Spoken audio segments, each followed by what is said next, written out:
They locked me in the closet at my mother-in-law's request, filmed it, and posted it on TikTok, but I called the police, and they were shocked. My controlling mother-in-law persuaded her 9-year-old grandson to lock me in a dark closet as a joke. When my husband wouldn't intervene, I ended up calling the police. My relationship with my husband's family has always been strained, particularly with his mother. Here's some background. My husband, Michael, is one of 3 siblings. Despite having an older sister, he was always the favorite. My mother-in-law, Barbara, exhibits classic narcissistic behavior. She often demanded gifts on Michael's and his sister's birthdays, claiming they owed everything to her. Michael shared with me countless stories of how, during his childhood, his mother would turn every one of his achievements into her own. When I first began dating Michael and visiting his home, Barbara was exceptionally kind, but her attitude deteriorated as our relationship became more serious. Over the years, her antics grew worse, hitting a peak when we decided to marry 5 years ago. Barbara's interference made wedding planning a nightmare. Luckily, Michael and I had decided to finance everything ourselves to keep family members from meddling. When Barbara attempted to change our wedding venue and layout, I politely declined. She complained to Michael, who tried to negotiate with me, but I stood my ground. For our wedding, I wanted a laid-back, fun, non-religious ceremony with a varied bridal party and a loose color scheme. My only request for Barbara and my bridesmaids was to choose dresses within the color palette and show me before purchasing. My mother and the bridesmaids showed me their selections, and I approved them all. Barbara, however, never showed me any options despite my repeated requests leading up to the wedding. On the wedding day, Barbara arrived in an off-white dress, shocking everyone. It was a mid-length dress with a sheer chiffon layer and a bolero. She looked smug as she saw my reaction. I broke down in tears, and Michael immediately asked her to either change or leave. Her husband refused to take her back, causing an argument. To keep the peace, I allowed Barbara to stay in her inappropriate dress. It was mortifying as guests noticed and commented on her attire. I ignored her throughout the event, not saying a word. Michael, though understanding my frustration, urged me to let it go, insisting I was the bride no matter who wore white. This deeply upset me as he failed to see the significance of his mother's choice. I decided to forgive her, even though she never apologized. Her narcissism didn't stop there. When we were trying to conceive, it was a difficult time. After suffering a miscarriage, I was understandably anxious when I became pregnant again. Michael was thrilled and supportive, attending every doctor's appointment, reading parenting books, and setting up a nursery. 3 months later, we felt ready to share the joyous news. After ensuring we had safely passed the critical first trimester, we decided it was time to share our exciting news with our family. We arranged a luncheon and invited our parents, close relatives, and friends. They arrived, expecting a regular gathering, but their faces lit up with surprise and delight when they noticed my slightly rounded belly. My mother was moved to tears upon seeing me and immediately realized I was expecting. She completely understood our need for secrecy and was thrilled at the prospect of becoming a grandmother. Her joy was palpable as she expressed her happiness and excitement. In stark contrast, Jake's mother, Linda, reacted with anger and disappointment. She felt excluded and accused me of deliberately keeping her in the dark. Despite my attempts to explain our cautious approach, she remained upset and refused to speak with me for the rest of the day. Her disapproval cast a shadow over what should have been a joyous family celebration. Throughout the evening, Linda ignored me and showed blatant disrespect not only towards me, but also towards my mother, who had always been kind to her. Linda remained engrossed in her phone, clearly upset and making no effort to participate in the family gathering. She openly voiced her frustration, feeling she had missed out on precious moments with her unborn grandchild. As tensions rose, I needed a moment to compose myself and stepped outside. My mother noticed my distress and came to comfort me until I felt ready to rejoin the gathering. As the evening drew to a close, Linda made a point of saying goodbye to me last, barely acknowledging my presence throughout the day. When Jake walked his parents to their car, a heated argument ensued, which I could hear from the foyer. Linda seized the moment to further express her grievances about me, escalating the already tense situation. Fortunately, all our other guests had left by then, leaving just my parents, Jake, and his parents. Linda angrily told Jake she couldn't believe I had kept the pregnancy from her, accusing me of not valuing family. Jake calmly explained that we had both decided to wait until we were sure everything was fine before sharing the news. Linda, however, was not satisfied and began yelling. The conversation went as follows, Linda. "This is our grandchild. I deserve to know from the beginning. As your mother, you should have called me immediately. Jake, Mom, we just wanted to be cautious before sharing the news. Linda, cautious? I am your mother. You should have trusted me. This is all her fault. She controls everything. Stand up for yourself, Jake." Jake looked embarrassed and miserable as his mother continued to berate him. Tears streamed down my face, the harshness of her words leaving me hurt and bewildered.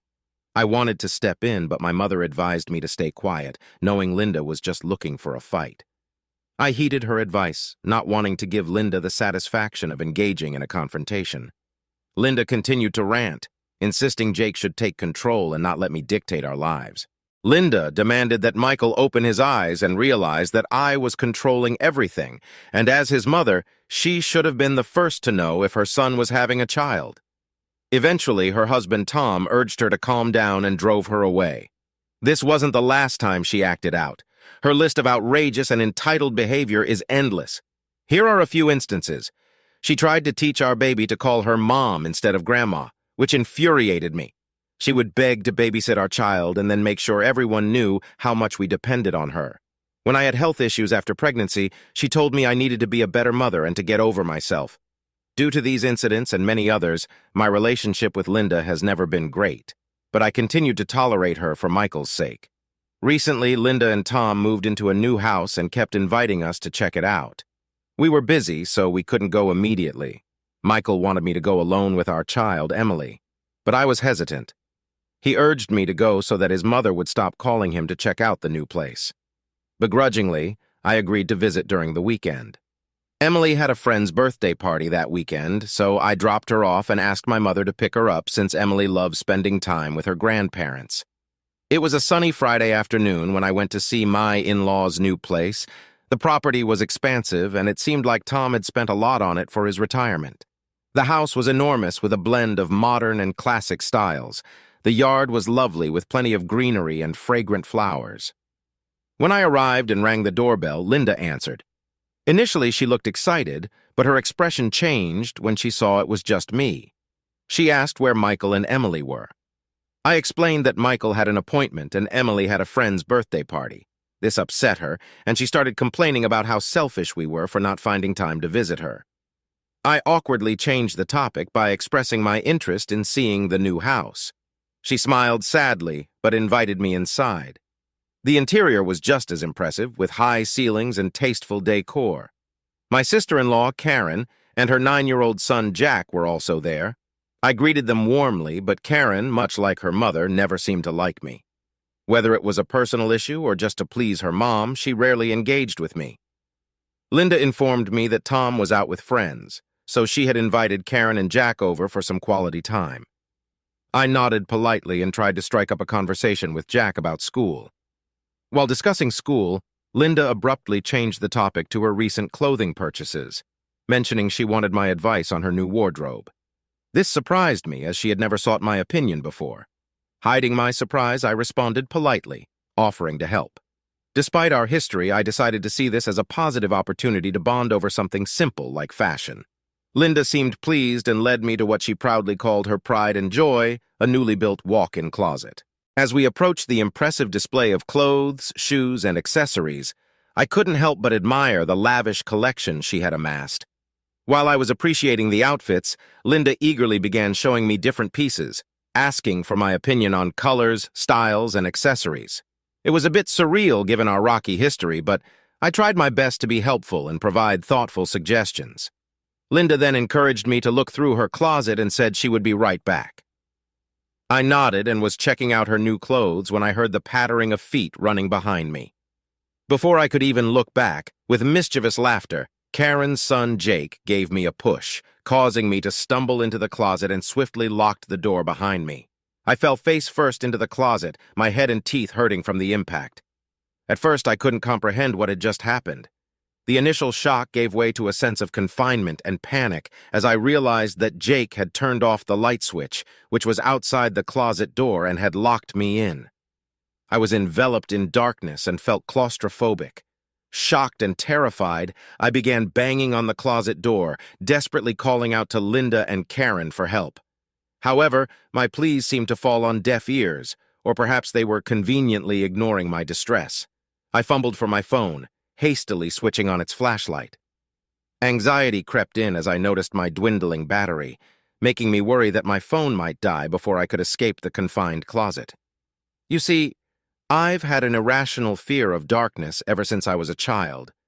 I had locked myself by mistake in my grandmother's closet while playing hide-and-seek, and my grandmother, who was hard of hearing due to her age, had taken an agonizing hour to finally find me stuck in the closet, crying and screaming.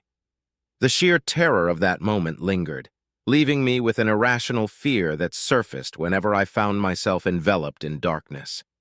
I continuously attempted to reach out to Linda and Karen for assistance.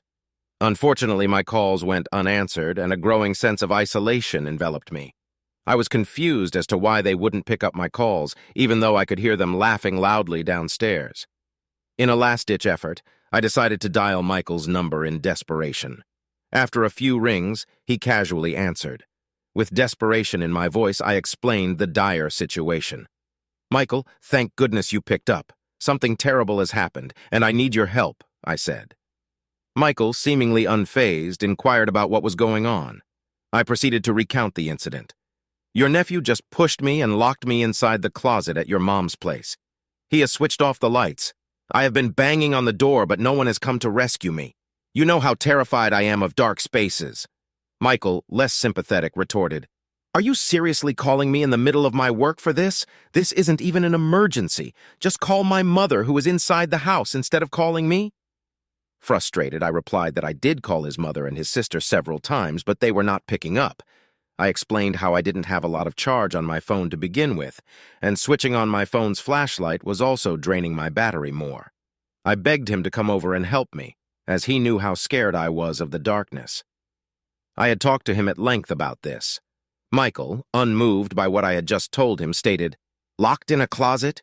Seriously? No, I can't come over as I'm busy right now, so find someone else to help you." To my dismay, he nonchalantly dismissed my continued plea for help and cut the call short. I was stunned by his reaction. The growing panic within me pushed me to... I continued banging on the closet door, desperately calling out for Linda and Karen, but their phones remained stubbornly silent. Feeling trapped and helpless, I decided to call my father-in-law, Tom, as he was now the only person left who I could contact. I knew he had been out with friends, but I had no one else to turn to. The phone rang, and I held my breath, hoping he would answer. He picked up, and I nervously explained the situation, revealing that Jake had locked me in the closet, and that despite my attempts to reach out to others, no one was responding. He immediately assured me that he would make his way back home as quickly as possible, shocked that Linda and Karen hadn't heard me all this time. After what felt like an eternity, I heard voices outside. I could recognize Tom yelling something, and he seemed to be directing someone to unlock the closet door. My anxiety began to subside as I realized help was finally on its way. The door creaked open, and I squinted against the sudden light. Linda and Tom stood there, wearing a mix of concern and frustration on their faces. I came out of the closet, a bit disoriented but grateful for the release from that confined space. Tom asked Linda why I was locked in her closet, and she feigned innocence. I recounted the incident to everyone, detailing how Jake had pushed me into the closet and locked it. However, both Linda and Karen scoffed at my words, dismissing them entirely. They insisted that Jake would never do something like that. Frustrated and angry, I questioned why they hadn't come to check on me or respond to my banging on the door. Their excuse was that they were in the backyard where Linda was showing Karen and Jake her new rose garden. Jake was peeking from the door, so I directed my anger at him and started to question him about why he would lock me inside. But Karen interrupted me, claiming that her son would never do such a thing and that I must have closed the door myself and the key must have fallen out. Their blatant lies left me beside myself with frustration and disbelief, as it still didn't explain how the lights got turned off. Tom tried to calm me down, but I knew that regardless of what I said, Linda and Karen would continue to defend each other. Defeated and hurt, I returned home. I called my mother on my way, apologizing that I couldn't come to pick Emily up for the night and that she might have to stay over at their place. I was trembling with shock, and my mother knew something was wrong, but I did not have the energy to tell her at the moment what had just happened. I reached home and waited for my husband to return so I could confront him about what his family had done to me. However, to my disbelief, when I recounted the incident to him during dinner, he berated me for overreacting and accused me of being childish. He insisted that this was a ridiculous accusation to make about his family. He refused to believe that his nephew could have locked me inside the closet and that his mother and sister had knowingly refused to help me. He continued to justify his actions, saying that he wasn't at my beck and call, so I needed to be more understanding. With everyone gaslighting me, I started to doubt myself. In an attempt to avoid further conflict, I chose not to argue with him any further. I retreated to bed, enveloped by profound loneliness, struggling to understand what had happened. The weight of the incident pressed heavily on my chest, and the feeling of being dismissed and misunderstood by my husband lingered. I knew that what had happened to me wasn't merely a prank. It was intentional, calculated, and deeply humiliating. Everyone pretty much knew that I was afraid of the dark. The following day, while I was at home grappling with the emotional aftermath of the previous day's ordeal, I received a TikTok link from my cousin. She asked if the video featured me. Opening the link, I was horrified to see that my nephew Jake had recorded the entire incident and shamelessly posted it for his followers on TikTok. He was clearly telling his followers how he wanted to prank me and that locking me inside the dark closet was the perfect plan. He hid the camera in a corner and then ran to push me inside. My blood boiled in anger, seeing his laughter. Infuriated, I shared the video in our family chat, demanding that everyone now owed me an apology since I had proof. I also wrote to Karen, insisting that she get Jake to delete the video immediately. Instead of acknowledging the severity of the situation, Linda brushed it off and said that it was really funny to watch. She claimed she hadn't seen anything more hilarious and excused it by saying, "Boys will be boys." Karen joined in, insisting that I shouldn't be bothered by the video and should just let it go, arguing that Jake had played a harmless prank on me. I warned them that if Jake didn't remove the video, I would take legal action. Linda replied, saying I was overreacting and needed to chill out and learn to be a part of the family. Fed up with their lack of empathy, I decided to take matters into my own hands and teach them all a lesson. I called the cops immediately and provided them with the evidence of the incident. Recognizing the gravity of the situation, they agreed to visit Karen to question her about why her 9-year-old child had a TikTok account and was posting such prank videos. Later, Karen called me angrily, asking if I seriously had the audacity to file a complaint against her. I told her that I had, and that I was willing to take this to court. She started yelling at me some more, but I quickly told her that I was recording the conversation and would be happy to give it to my lawyer. She quickly shut up after that. Am I wrong for teaching my husband's family a lesson for locking me inside the closet for over an hour? Update 1. In just a few hours, I have received thousands of comments, and I am glad to see that a majority of you understand why I decided to involve the police. I have been receiving multiple calls from my in-laws who are asking me to withdraw my statement to the police. No official case has been filed yet, as my nephew is still a child, so the police are investigating to assess and determine the appropriate course of action. My husband, who had no idea about this, erupted when he came back from work. He had tried calling me during the day, but I'd been busy with the police. When he was back, I knew we were going to have this conversation. Michael is convinced that what I have done has totally destroyed the family and is saying that I shouldn't be so childish as to overreact over such harmless things. He continues to believe that Jake is just a child and shouldn't be punished for this. I have talked with my parents and my sister about this. My family knows about my phobia of dark spaces, and they are shocked that no one came to rescue me, and more importantly, that my husband isn't advocating for me. My dad had a strong word with Michael, telling him that if I had called him for help while stuck in the dark closet, then it should have been his responsibility to either come to help me or immediately call his parents to get me out. The fact that he didn't do either of these things doesn't sit right with me or my family. Everyone's comments made me realize that my husband and his family's dismissive attitude has been going on for a long time, and I have been blind to it. I will continue to update you when there are any further developments. Update 2. It's been a week since my last update, and there has been a major development. My sister-in-law's husband, Victor, who was out of town, recently returned and found out about what had happened between me and Jake. He completely lost it and demanded that my nephew immediately take down the video and apologize to me personally. When Karen tried to defend her son's actions, Victor threatened to kick Jake out if he ever disrespected others like that again. This was all relayed to me by Victor when he visited me. I agreed to meet up in the hopes of getting to the bottom of this incident. Victor came to our place with Jake, who looked remorseful, as if he had been scolded the entire time. Victor looked at him sternly as Jake immediately started to apologize to me as soon as we sat down to talk. He then started explaining that, although he did push me into the closet, it wasn't entirely his fault. I looked at him curiously, and so did Victor. Jake went on to reveal that he would talk to Linda about his TikTok account and forward her several prank videos that his friends played on others.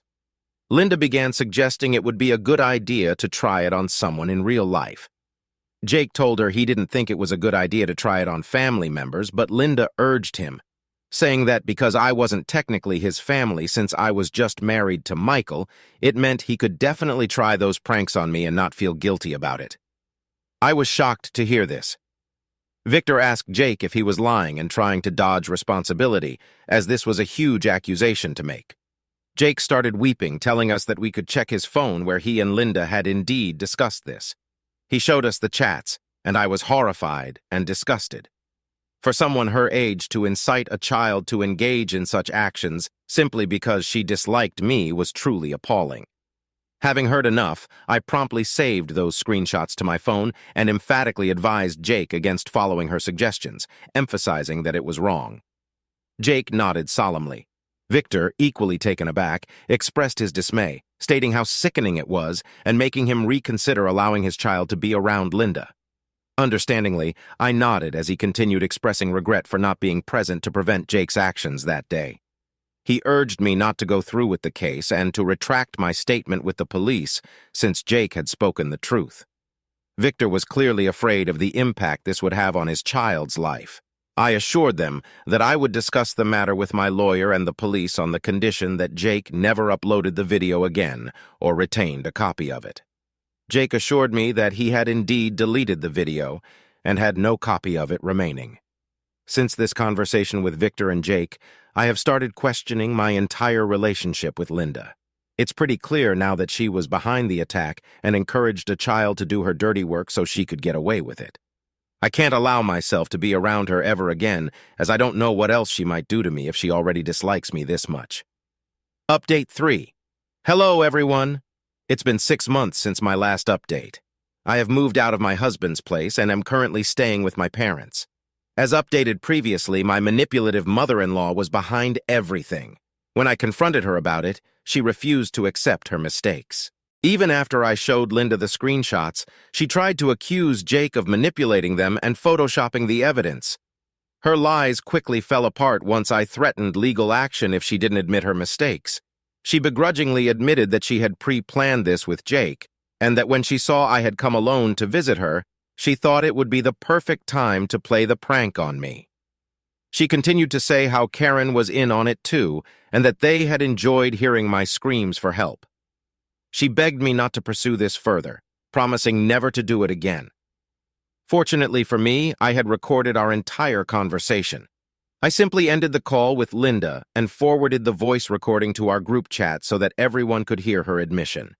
I sent a text to Karen saying that I had never expected her to stoop so low and that I hoped her son would turn out to be a better human being than she was. As for my husband, our relationship deteriorated every day. Even with the screenshots and voice recording of his own mother admitting her mistake, he never once apologized to me for what his family had put me through. Seeing my family rallying behind me made me realize that I was not overreacting and that what happened to me was a big deal. Although I decided not to take any legal action, I couldn't forgive or forget what the family had done to me.